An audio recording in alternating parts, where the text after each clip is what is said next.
Hi, I'm Marty Nemko.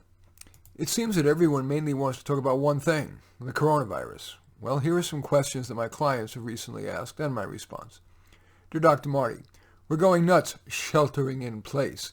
We can't even go to the supermarket without feeling scared, even if we're wearing our bandit outfit, our homemade masks. We've played every board game, cleaned out every closet. I even got on my hands and knees and shampooed the carpet's traffic areas. A friend quipped that we're all going to become alcoholics or good cooks and gain a ton of weight. I'm afraid both are happening to me. Help! Here's my response. Alas, this is all sounding too familiar. But might there be some big time-consuming project that would keep you engaged? A few ideas? Take up knitting or quilting. Write a novel or screenplay. How about a World Series of scavenger hunts, best of 7? Finally, and least adventurous, you mentioned that you've played all your board games. Want to get a new one? Ranker.com's top 3 of its 200 best board games of all time are Settlers of Catan, Ticket to Ride, and Pandemic. Dear Dr. Marty, I've always been a reasonably motivated person, but little by little, as the corona craziness drags on, I'm finding myself indifferent to more and more. First it was my hair and makeup. Then it was keeping my apartment clean. But now it's getting serious. I'm not getting my work done. Thoughts like, what difference does it make? Increasingly pop into my head and make me inert and just want to stare at the TV or just gaze into space. Not good. Any advice? Here's my response.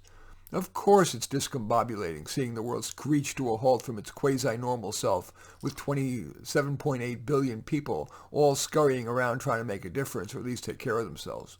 But you're right, inertia can be dangerous. Even though your boss probably won't fire you in the short run, it could take a toll on your status there in longer term. Maybe that's okay, and this crisis simply is forcing you to do what you long should have done, reevaluate your values. But if you think you would like to keep your job, might any of the following help you take a baby step forward? Make yourself do an easy, fun part of your job. Maybe that'll get you rolling. Or picture yourself getting praised for your efforts and fired for your lack thereof.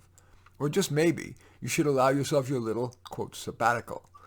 You described yourself as always having been responsible. Maybe it's okay, amid this pandemic of potentially biblical proportions, to take a little vacation, or should I say, staycation. Dear Dr. Marty, my good friend said he'd like to kill Trump. That idiot's causing thousands of unnecessary deaths! I'm not as sure, but I'm afraid to talk with him about it. Here's my response. Without knowing the two of you, it's hard to say whether you should. If you're a master at finding common ground and the other person is calmer and more open-minded than you imply, great.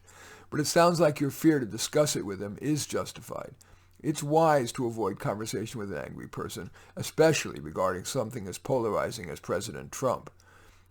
The chance of the exchange being rewarding, let alone changing each other's minds, seems small, while the risk of damaging what you describe as a good friendship is great. In this case, it might be wiser, at least until this wind blows over, to talk about the weather. In any event, I thank you for watching. I'm Marty Nemko. I welcome your thumbs up and accept your thumbs down. I always look forward to your comments, and I love it if you hit the share button below and share on your social media so that my efforts have broader impact. And I'm flattered if you choose to subscribe to my channel. In any event, I do thank you for watching. I am Marty Nemko.